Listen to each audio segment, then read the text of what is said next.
시청자 여러분 안녕하십니까? 12월 29일 목요일 아트원 뉴스 시작합니다. 아라리오 갤러리에서 2016년 마지막 전시로 직관의 풍경 그룹전을 열립니다. 앙리 베르그송이 제안한 인식론의 한 방법인 직관적 방법에 대한 시각적 시도인데요. 본전시 직관의 풍경은 6명 작가 작품들을 통해 동시대 젊은 작가들의 작품들에서 포착되는 이 파편화되고 수집된 이미지들이 고정된 존재나 구조에서 아주 조금씩 미끄러져 나가면서 끊임없이 새로운 의미를 만들어내는 과정을 직관적 방법론에 기대어 살펴보실 수 있습니다. 진화랑에서 현미경 사진작가 지호준 작가의 전시가 개최됩니다. 지호준 작가는 과학적 소재를 사진 예술에 융합하는 방식의 연구를 해왔는데요. 이는 궁극적으로 보는 행위에 있어 새로운 차원의 사고를 끌어내기 위한 시도입니다. 나노그래피의 세 번째 전개로서 소개되는 작품들은 보는 행위에 대해 새로운 시각을 제시하는 시도가 다방면의 무대로 투영되고 있음을 증명하는 의미가 큽니다. 흙이 있고 나무가 자라고 꽃이 피고 열매가 열리는 이 대자연의 시각적 섭리가 종리에서도 나타나는 모습이 우리가 흔히 보는 산속의 풍경과 닮아 있었다는 점을 모티브로 연결되는데요. 이번 작업의 배경은 대자연으로 향했습니다. 관객은 시간과 계절별로 전국을 돌며 촬영을 거듭하는 과정에서 우연한 장소와 만남을 통해 야상의 한 지점의 스크린이 스미듯 떠오른 장면은 마치 외부 영화 상영관의 설정 같아 보여 허구의 드라마라는 감성적 코드를 자극한다는 것을 알 수 있습니다. 안산문화재단에서 겨울기획전으로 산수 풍경으로부터 안산시 단원미술관에서 개최합니다.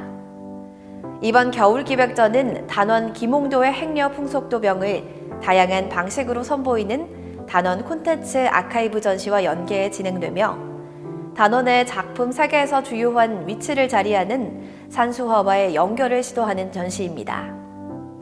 근본 전시에서는 강소영, 구보나, 김보민 등 12명 젊은 소장파 작가들을 불러 한국 산수화의 다채로운 갈래를 보여줄 예정입니다. 관객은 먹과 한지라는 전통적인 한국 화재료의 범주에서 벗어나 현대 미술이 촉발하는 다양한 사회적 맥락들을 담아 산수의 다양한 영역을 개척하고 있는 작가들의 여정을 확인하실 수 있습니다. 스페이스 윌링앤딜리에서 권호상 작가의 릴리프 전시가 개최됩니다. 조각을 전공한 권호성 작가는 사진 이미지를 입체화하여 조각 전통성을 접목하는 형식의 사진 조각 형식을 시작으로 평면과 입체를 다루는 방식에 대한 연구를 진행하면서 그의 작품 세계를 구축하고 있는데요. 모델을 직접 촬영한 이미지를 입체로 재구현하는 데오도란트 타입 시리즈로서 1998년 대학학부 재학 시절부터 연구하고 있는 조각 장르의 무게, 부피, 표면 이미지 간의 긴밀한 지점을 충돌시키고 재배열하고 있는 작업입니다. 관객은 강조하고 있는 부조 형식은 선택된 평면 이미지를 그대로 활용하는 동시에 그 평면적 성격을 유지한 상태에서 구축적 구조를 만들어내면서 새로운 방식으로 공간적 성격을 획득하는 모습을 살펴보실 수 있습니다. 아사노 아야카 작가의 여자아이와 웃는 얼굴 전시를 개최합니다.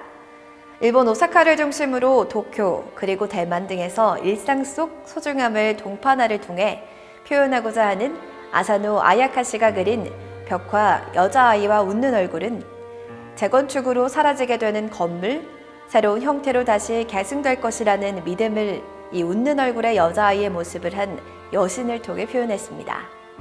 여기서 주목해야 할 부분은 예술가와 예술가의 일과 노동이 이 예술계의 시장 자본과 국가 복지 자본으로부터 소외되어 있다는 인식을 바탕으로 그것의 실제를 먼저 증명하는 것이 필요하다는 문제의식을 갖고 있다는 것입니다.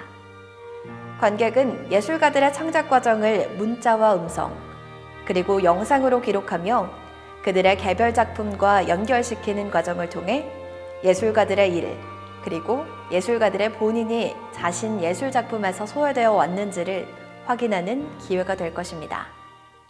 차진현 작가의 가려진 지속 전시가 개최됩니다.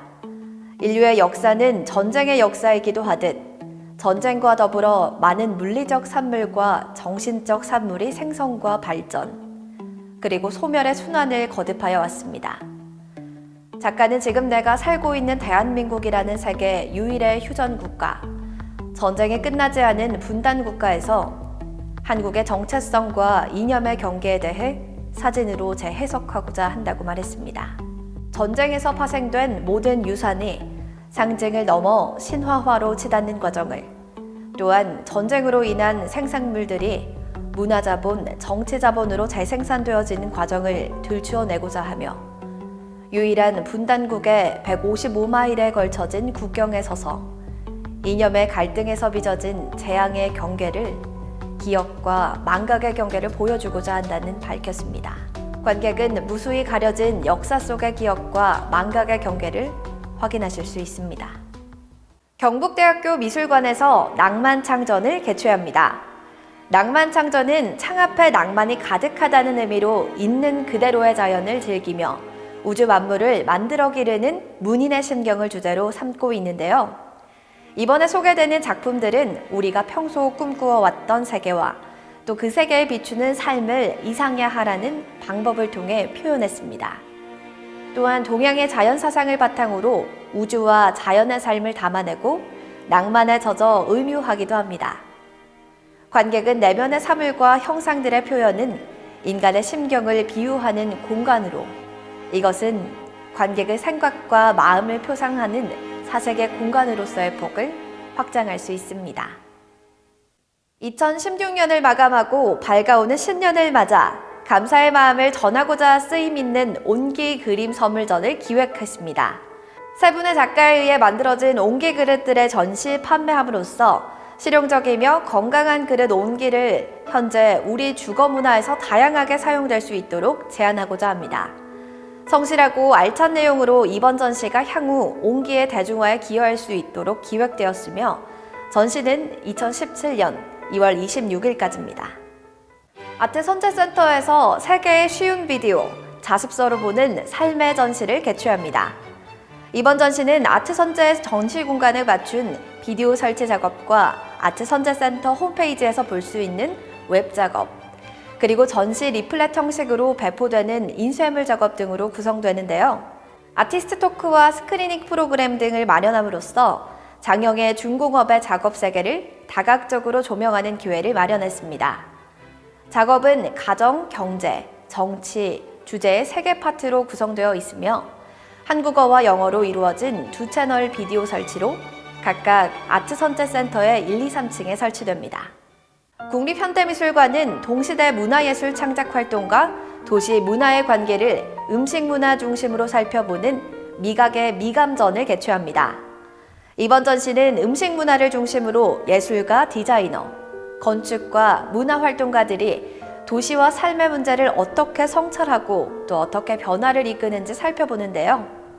전시는 도시생동, 음식과 공동체, 음식을 통한 공유와 나눔이라는 이 3가지 주제로 음식을 단순한 감각이나 탐닉의 대상이 아닌 사람과 사람 사이의 관계와 소통을 형성하는 매개자로 바라보고 이에 활동들을 주목하고 있습니다. 관객은 음식을 통해 인간의 신뢰를 회복하고 새로운 공동체를 형성하고자 했던 전설적인 작업들을 선보입니다. 1970년대 초 예술가들과 함께 공동으로 운영한 레스토랑 푸드에 관한 다큐멘터리 영상인 고든 마타 클락의 푸드를 비롯하여 시장을 매개로 새로운 삶의 공동체를 꿈꾸는 마르쉐 친구들을 통해 소통과 관계가 형성되는 문화의 장으로서 이 시장의 농부시장 마르쉐도 경험할 수 있습니다. 예술의 전당 한가람 디자인 미술관에서 세계 최대 규모의 전시인 현대건축의 아버지 르코르비지에 작가 4평의 기적 전시가 열립니다. 드로잉, 회화, 모형 등 그의 미공개 작품 140점을 포함하여 전체 500여 점에 달하는 세계 최대 규모의 이번 전시는 재단 결정으로 특별하게 뉴욕 모마, 파리 퐁피투, 서울 디렉터들이 다 함께 참여하는 역사적인 프로젝트로 이 현대미술과 디자인 혁명으로 모더니즘 정신을 요약한 르코르비지에는 현대 문화의 아이콘이 되었으며 그의 독특한 눈길을 끄는 외모 또한 브랜드가 되었습니다. 4평이면 충분히 행복할 수 있다는 메시지를 담은 공간의 크기는 그가 설계한 수도원의 수도자 방과도 마찬가지로 4평입니다. 더 할 것 없는 완전한 공간 4평에서 내 인생의 본질과 만날 수 있다고 이야기하는데요. 우연히 헌책방에서 발견한 르코르비지에의 책 한 권으로부터 이 건축가의 길을 선택한 안도 다다오는 그의 정신적 스승인 르코르비지에를 기리며 안다다도우가 직접 만든 르코르비지에 모형 50점과 드로잉, 에세이, 사진 등도 본 전시에서 만나보실 수 있습니다. 초기화 전시는 이상원 화백의 대자연의 닭, 연작 34점을 발표하는 전시가 개최됩니다. 초기화는 밤을 밝히다, 어둠을 밝히다라는 의미로 새벽에 여명을 알리는 닭의 울음소리가 가진 상징성과 연결되어 닭을 일컫는 또 다른 이름인데요. 대자연 닭은 2012년부터 제작하였습니다. 관객은 어설프고 어리석은 듯하지만 때로는 용맹한 모습을 보이며 늘 인간의 곁에 있는 닭을 통해서 밝고 희망찬 메시지를 전달하고자 하는 모습을 엿볼 수 있습니다.